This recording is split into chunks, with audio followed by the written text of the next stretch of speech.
నమస్కారం అండి. ఈరోజు మనము మొటిమల గురించి తెలుసుకుందాము మన సంజీవని ఛానల్ ద్వారా. మొటిమలు అనేది స్వేద గ్రంథులకు సంబంధించిన ఒక చర్మ వ్యాధి. నార్మల్గా ఇది 10 నుంచి 25 సంవత్సరాల వరకు యుక్త వయసుల్లో ఆడ మగ తేడా లేదు, అందరికీ వస్తుంటుందండి. ఇది మొటిమలు అనేది చాలా మానసికంగా ఒత్తిడి అనేది గురి చేసే చర్మ వ్యాధి. దీంట్లో మెయిన్ లేడీస్కి అయితేనేమో ప్రొజెస్ట్రాన్ ఈస్ట్రోజన్ అని సమతుల్యత అనేది లేకపోవడం వల్ల వాళ్ళకు మొటిమలు అనేది ఎక్కువగా వస్తుంటుంది. అదే మన మగవారిలో అయితే మాత్రం టెస్టోస్టెరాన్ అనేది ఒక హార్మోన్ ఉంటుంది. ఈ హార్మోను సమతుల్యత మెయింటైన్ కాకపోవడానికి దాని నుంచి మనకు మగవారిలో ఎక్కువగా మొటిమలు అనేది వస్తుంటాయి. యాక్చువల్లీ ఇవన్నీ రావడానికి కారణాలు అనేది మనం చూసుకుంటే ఎక్కువగా మానసిక ఒత్తిడి కానీ, సరిగా నిద్ర లేకపోవడం కానీ, ఏదన్నా కొంతమంది ఏం చేస్తుంటారంటే పీరియడ్స్ పోస్ట్ పోన్మెంట్ కోసం అని చెప్పేసి కొన్ని మెడిసిన్స్ వాడుతుంటారు. దీని నుంచి అనేది పీరియడ్స్ అనేది డిస్టర్బెన్స్ అయిపోయినప్పుడు దాని నుంచి మొటిమలు వచ్చే ఛాన్సెస్ ఎక్కువ ఉంటుంది.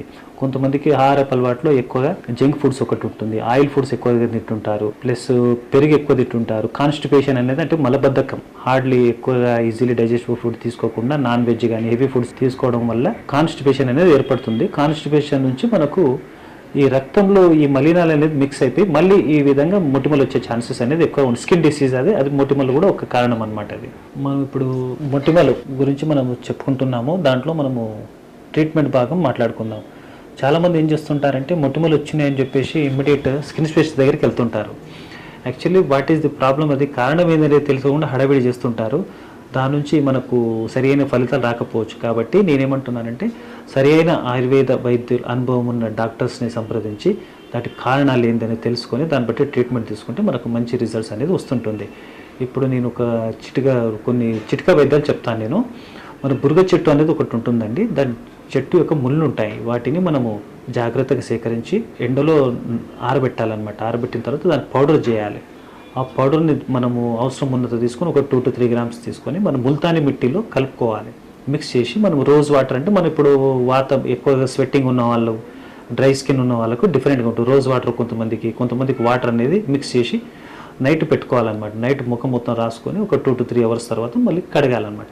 ఈ విధంగా చేసుకుంటే కూడా లోకల్గా ఉన్న ప్రాబ్లమ్స్ ఏదైతే ఉంటుందో మొటిమలు అనేది తొందరగా తగ్గిపోతాయి. అలాగే మన ఇంట్లో అందరికీ తెలిసింది పసుపు అనేది ఉంటుంది కదా, పసుపుని కూడా తీసుకొని ఏంటంటే పౌడర్ని కొద్దిగా వాటర్లో మిక్స్ చేసి, కొద్దిగా హాట్ వాటర్లో గోరువెచ్చటి నీళ్ళలో మిక్స్ చేసి టోటల్ ఫేస్ పైన మొత్తం పైపూత పూసినట్టయితే మనకు లోకల్గా ఉన్న ప్రాబ్లమ్స్ అనేది, అదే మొటిమలు ఉన్నది మాత్రం కంపల్సరీ తగ్గుతుంటుంది. అలోవెరా కొంతమందికి చీము గారుతుంటుంది, పుండులాగా ఏర్పడుతుంటుంది.